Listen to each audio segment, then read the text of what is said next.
자, 이제 다음은 이어서 퍼셉트론이라고 하는 구체적인 머신러닝 모델에 대해서 이야기를 나눠보겠습니다.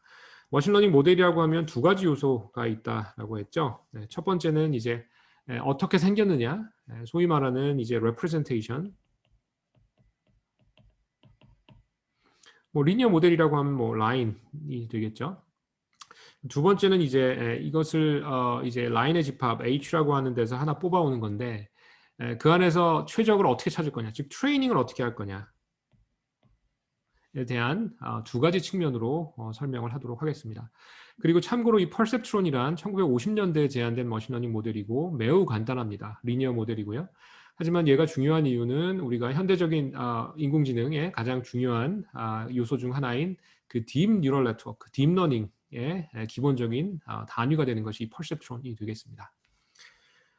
자, 그래서 우리가 지난 이 섹션에서 크레딧 카드 지원자가 있고 그 크레딧 카드 지원자가 이제 지원서를 내면 거기에 많은 데이터가 있고 그 데이터를 벡터화한 다음에 각각의 차원의 웨이트를 가정하고 그 웨이트를 이제 찾아낸 다음에 결국은 이제 결국 결정을 해야 되겠죠. 크레딧 카드를 승인할지 아니면 거부할지 디시전 메이킹을 해야 된다라는 거예요. 그래서 이제 그 순서가 왔습니다. 자, 우리가 아까 x를 x1, x2 뭐 이런 식으로 이제 나타내기로 했고 벡터로, 그죠? 그 다음에 요 각각을 우리가 coordinate이라고 차원이라고 보고 그 차원에는 이제 weight가 붙어 있다라고 설명을 했고요.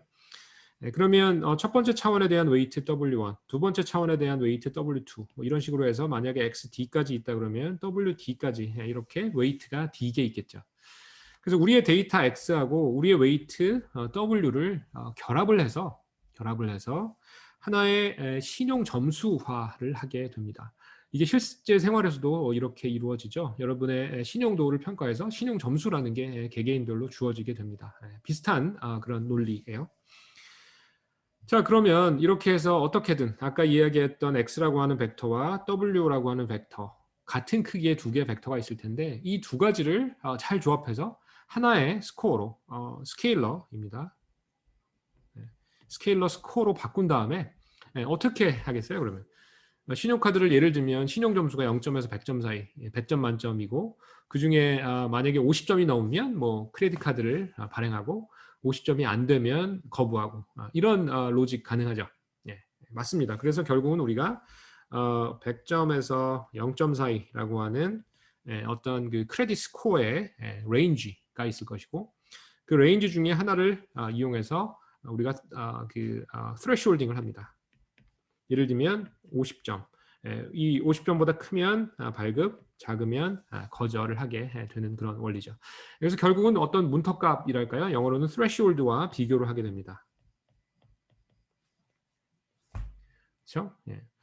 자, 그러면 weight W하고 X를 어떻게 결합하느냐. 이 두 개를 결합해서 스코어라는 게 나온다고 했고 그 스코어를 어떤 threshold하고 비교해서 위쪽이냐 아래쪽이냐 따져준다라고 했잖아요. 예. 그래서 그 과정을 하나씩 살펴보도록 하겠습니다. 자, 우리의 신용카드 예제에서는 어떻게 하냐면 입력이 아까 얘기한 대로 D차원의 벡터라고 하고 각각이 나타낸 것이 신용카드를 만들어 주세요라고 신청한 분의 어떤 그 특성인 거죠.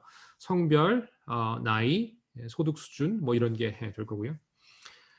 그러면 아까 이야기한 대로 X1부터 X2 쭉 해서 XD까지의 벡터가 있고 각각의 가중치 W2 해서 WD가 있을 텐데 간단하게 우리는 벡터의 내적을 취할 수 있을 겁니다. 즉 W하고 X라고 하는 두 개의 벡터를 내적을 취하면 두 개의 크기가 똑같으니까 내적이 가능하죠.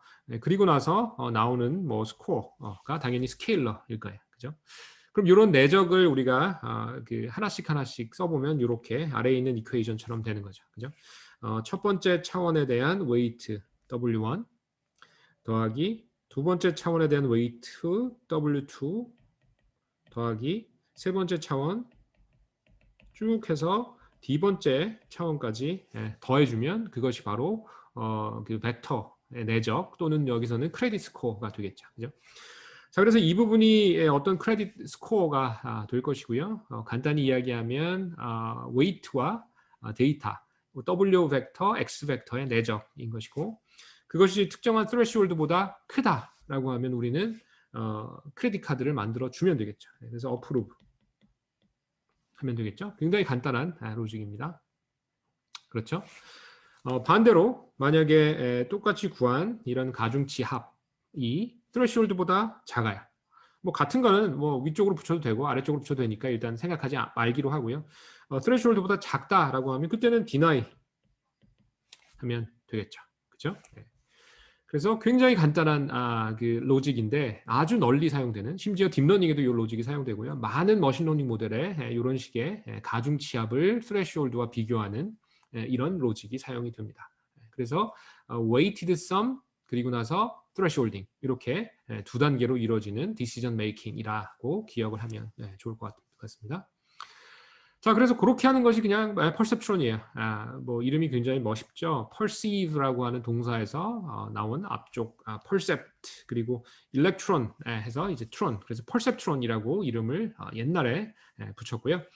그래서 perceptron이라고 하면 방금 전에 이야기했던 그 알고리즘 weighted sum을 구하고 그렇게 해서 얻은 스케일러 스코어를 threshold와 비교해서 threshold보다 위쪽에 있으면 플러스 1 아래쪽에 있으면 마이너스 1이라고 하는 이 간단한 이 알고리즘을 사용하는 머신러닝 모델 이것을 perceptron이라고 이야기합니다.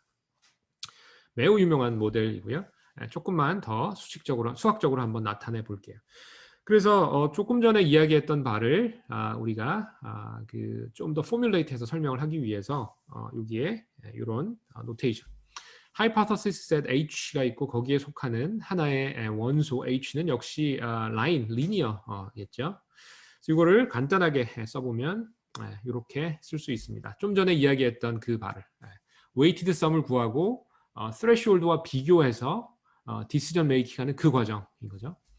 자, 그래서 1번식을 보면 뭐 복잡해 보이지만 굉장히 간단한 그런 거예요. 그리고 우리가 좀 전에 이야기했던 그 로직을 그대로 담고 있습니다. 자, 여기 보면 이게 우리의 스코어죠. 그죠? 가중치합이잖아요. 뭐 나이 곱하기 0점 몇, 뭐 소득 곱하기 0점 몇, 쭉 더한 거. 그죠? 네. 그 다음에 거기서 threshold를 뺍니다. 예를 들면 스코어가 90이고 threshold가 50이었어요. 그러면 이거는 0보다 크죠? 반면에 우리의 가중치합이 45였어요. 근데 threshold가 50이었어요. 그럼 이건 0보다 작죠. 네. 그래서 이때 플러스 1을 리턴하게 하고 이때 마이너스 1을 리턴하게 하면 될 거 아니에요. 그런데 이제 이런 두 줄로 쓰는 것보다는 컴팩트하게 한 줄로 쓸 수 있는데 sign이라고 하는 새로운 함수를 정의합니다. 그래서 이 sign 안에 플러스가 들어오면 얘는 플러스 1을 리턴하게 하고요. 여기에 만약에 마이너스가 들어오면 이건 마이너스 1을 리턴하게 하면 돼요. 그렇죠? 그렇게 정의하면 되겠죠. 그러면 정확히 우리가 이야기한 이 로직이 구현이 될 거예요. 그래서 1번식 질문 없죠? 자, 그래서 1번과 같이 하면 좋은데 이거를 조금 더 변형을 하게 됩니다. 그래서 마이너스 스레시홀드 대신에 플러스 B라고 하는 이런 용어로 바꾸어서 많이 사용을 하게 되고요. 마이너스 스레시홀드가 여기서 플러스 B가 됐다. 작은 차이이고요. 이 B는 뭐라고 불러주냐면 우리가 바이어스라고 불러줍니다. 그래서 이제 그 전기전자공학에서 컴퓨터공학이 나왔고 이 인공지능이 이제 컴퓨터공학이 있기 이전부터 있었어요. 이 퍼셉트론을 논할 당시에는 컴퓨터공학이라는 학문이 없었어요. 그래서 이제 전기전자공학에서 퍼셉트론을 당연히 논했고 많은 인공지능 용어가 전기전자에 그 바탕을 두고 있어요. 이 용어도 마찬가지입니다. 우리가 전자회로를 배운 친구들이 많이 있을 텐데 예를 들면 트랜지스터를 동작시키려면 DC 바이어스를 걸죠. 그죠? 그래서 트랜지스터를 켜주죠. 그 다음에 트랜지스터가 켜지면 그 위에 스몰 시그널을 얹어요. 그럼 그게 증폭이 되고 이런 거 배웠을 거예요. 그래서 그거에 해당합니다. 이 DC 바이어스에 해당하는 그런 텀이에요. 그러니까 threshold하고 생각하면은 와 닿죠. threshold보다 크면 플러스 1, 작으면 마이너스 1이라고 했으니까 그런 threshold보다 커야 소위 말하는 켜진다라는 개념으로 생각하면 이 바이어스라고 하는 용어도 와 닿을 거예요. 그래서 실제로 나중에도 이야기하겠지만 이 바이어스라는 것이 이 퍼셉트론을 켜는 그런 역할을 해준다라는 거와 닿아 있습니다. 자, 어쨌든 1번식은 우리가 이 전 슬라이드에서 얘기했던 그 로직을 그대로 담고 있어요. 가중치합을 구하고 threshold하고 비교하는 거죠. 그 다음에 그 부호가 플러스면 플러스 1, 마이너스면 마이너스 1을 주는 이 sign이라고 하는 함수를 우리가 정의하면 되는 것이고, 그 다음에 마이너스 threshold를 플러스 b라고 하는 용어로 바꾸어서 보통 부르게 된다는 거고, 이 바이어스라고 불리는 이유는 전자회로에서 전자회로를 켜줘야 되는 최소한의 어떤 볼티지 같은 게 있는데 그거를 바이어스라고 이야기해 주는 거예요. 그래서 관련이 돼 있다라고 설명을 합니다. 자, 그래서 여기서 마이너스 threshold에 해당하는 이 값이 b라고 했고, 얘는 바이어스라고 이야기했습니다. 그죠? 그 다음에 위쪽에 있는 요 사인이라고 하는, 우리가 사인 코사인 할 때 그거는 사인이잖아요, 그죠? 이게 아니고 여기서는 사인입니다. 부호가 플러스냐 마이너스냐 나타내 주는 거죠. 그래서 만약에 사인이라고 하고 s라고 입력을 넣어줬을 때 s가 양수면 이 사인이라는 함수는 플러스 1을 리턴할 거고, 음수면 마이너스 1을 리턴할 거고, 0과 같은 거는 뭐 중요하지 않기 때문에 어느 한쪽에 붙여서 생각하면 된다는 거예요. 자, 그래서 이렇게 간단한 요 모델, 유명한 모델이고요. 이것을 우리는 퍼셉트론이다라고 불러줍니다. 그리고 여러분 꼭 기억해야 되는 이름이 됩니다. 그래서 가만히 일상생활에서 우리가 디시전 메이킹 하는 걸 생각해 보면 요거하고 아주 그 일맥상통합니다. 예를 들면 좀 전에 우리 성적 평가하는 이야기 했는데 미드텀 아까 0.3 가중치를 준다라고 했고, 뭐 파이널 이그잼 뭐 0. 우리 5라고 할까요? 그리고 어사인먼트 0.2 이렇게 한번 해보죠.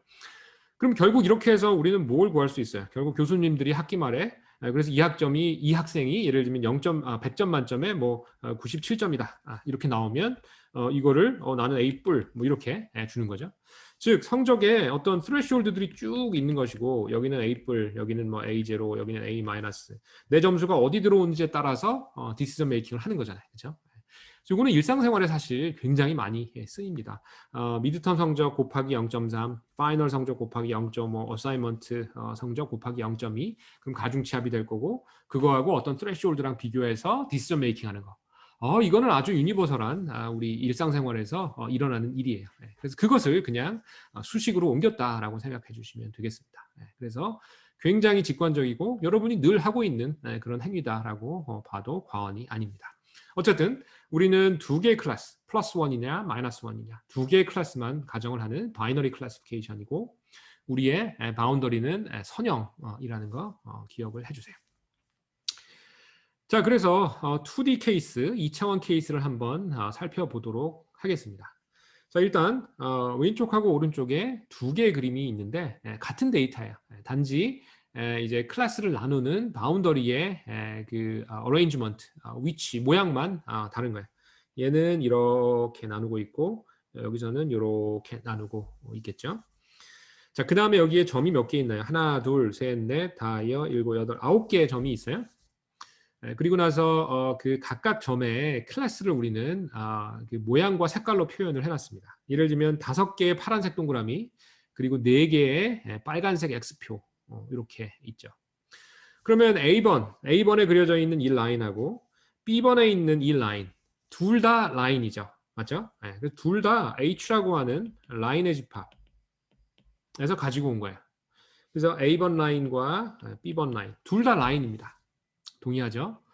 그러면 A번 라인이 더 잘했나요? B번 라인이 더 잘했나요? 그럼 어떤 측면으로 잘했는지 결정해야 되는데, 당연히 우리는 지금 분류를 하고 있죠.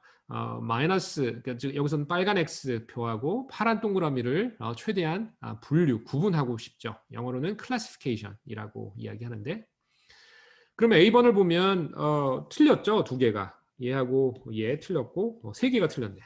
맞죠? B번 같은 경우에는 다 맞았죠. 틀린 게 없죠. 그죠? 그래서 만약에 우리가 이 라인 중에 어떤 라인이 최고냐라고 묻는, 즉 알고리즘 A를 설계할 때 잘못 분류된 데이터의 수를 최소화하는 것으로 만약에 알고리즘을 짠다라고 했을 때는 A가 더 낫나요? B가 더 낫나요? B가 더 낫죠. 왜냐하면 B는 잘못 분류된 것이 없기 때문입니다. 그래서 보통은 방금 이야기한 대로 클래시피케이션의 정확도, 오류 이런 것을 정확도는 최대화 또는 오류를 최소화하는 방향으로 A가 동작하게 됩니다. 그것이 이제 소위 말하는 학습 트레이닝의 과정이 되고요. 자, 그래서 왼쪽에 있는 것은 이 라인을 잘못 골라서 분류가 잘못된 사례가 3개나 있는 그런 경우이고요. 왼쪽은. 오른쪽은 라인을 잘 골라서 완벽하게 분류가 된 그런 상황이 됩니다. 그래서 머신러닝에서 트레이닝이라고 하면 보통은 어떻게 돌아가냐 하면 처음에 아무 라인이나 그리게 돼요. 이렇게. 그런 다음에 이 라인을 계속 조정하게 됩니다. 그래서 결국은 그 분류가 성능이 올라가도록 그렇게 라인을 움직여가는 그런 과정으로 볼 수 있고요. 한 번의 라인을 고르는 한 번의 아이터레이션, 보통은 여러 번 아이터레이션을 하게 돼요. 그래서 이터러티브한 그런 트레이닝이 머신러닝의 대표적인 특징입니다. 즉 무슨 얘기냐면 우리 프로그램 짤 때 뭐 자바나 C 같은 경우에 for loop 같은 게 있죠. for 해가지고 이렇게 막 반복하죠. loop. 그 얘기예요. 여러 번 반복해서 라인을 띠리디디 해서 점점 좋게 만들어야 된다라는 과정이고 그 과정이 보통은 굉장히 많은 시간과 노력이 들어갑니다. 자, 어쨌든 2D 케이스에서 완벽히 분류한 B 케이스 그리고 좀 틀린 A 케이스 두 개를 비교했어요.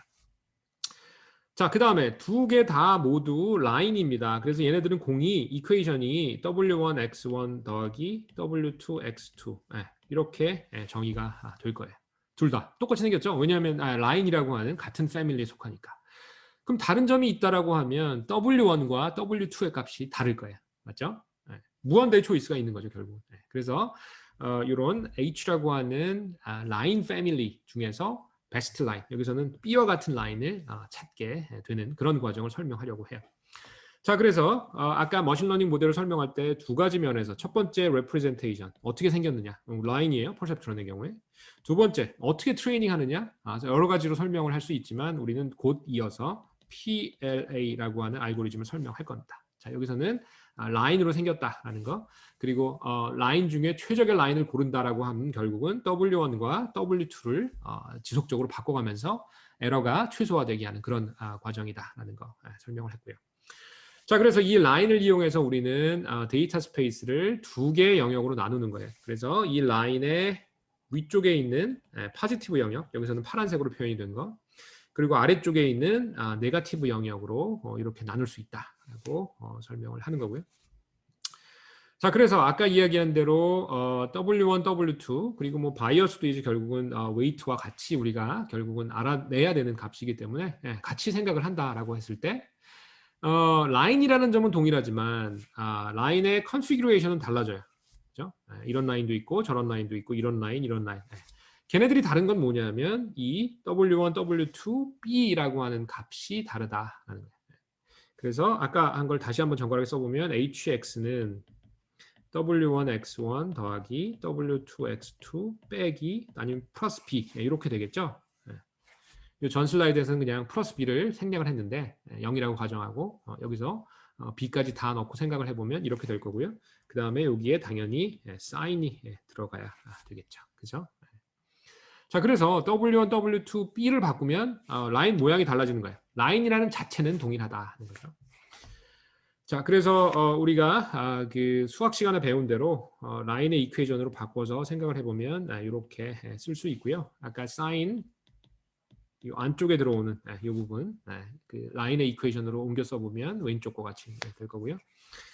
그 다음에 위에 있는 이것을 조금 더 간략화 해보도록 하겠습니다. 그래서 어떻게 하냐면 지금 위에 잘 보면 W1, W2 좋죠. 근데 이제 뒤쪽에 약간 이질감이 느껴져요. 플러스 B? 이거 뭐지? 그래서 얘를 어떻게 바꾸냐면 W0라고 하는 가상의 웨이트를 하나 도입합니다. 그래서 B를 W0 곱하기 1이라고 생각하는 거예요. 그렇죠? 그러면 우리가 X1 차원, X2 차원이 있는데 가상의 X0 차원도 있고 그 값은 언제나 1이다라고 하드코딩이 되어 있다라고 가정하는 것이고 이 가상의 X0 차원의 계수를 W0라고 하는 것이고 원래 이 W0란 결국은 B, 바이어스이겠죠. 아니면 마이너스 스레시홀드. 우리 아까 이야기한 대로. 그렇죠? 자, 이렇게 해주면 깔끔하게 정리가 되고요. 그래서 artificial, 가상의 코디네이션 X0를 우리는 도입하게 됩니다. 그리고 그 값은 언제나 1이다라고 고정을 해버린다. 자, 그렇게 되면 아까 W1x1 더하기 W2x2 더하기 B라고 하는 이것이 이 B라는 게 W0 곱하기 1이 되니까, 그죠? 그리고 이거를 X0라고 우리가 치환을 하게 되면 이 복잡한 이퀘이션을 아주 간략한 이 벡터 내적으로 우리는 바꿔서 쓸 수 있어요. 아까 이미 이야기했었죠. 네. 그런데 이 러닝 인덱스를 제로부터 이제 시작한다라는 거죠. 그죠? 아까는 이렇게 했죠. i는 1부터 d까지 wi의 xi 더하기 b의 sin 이렇게 썼었잖아요. 네. 근데 그게 아니라 이 안에 있는 부분을 w 트랜스포즈 x 이렇게 간략하게 쓸 수 있다라는 거죠. 그죠? 네. 자, 그래서 벡터 폼으로 아주 깔끔하게 퍼셉트론을 쓸 수 있는데 써보면 이렇게 되겠죠. 그죠? 아주 정갈하죠. 자, 일단 가중치합 구하고 스레시홀딩 한다라는 그 오퍼레이션을 이 W 트랜스포즈 X라고 하는 것에 함축적으로 넣어버렸고요.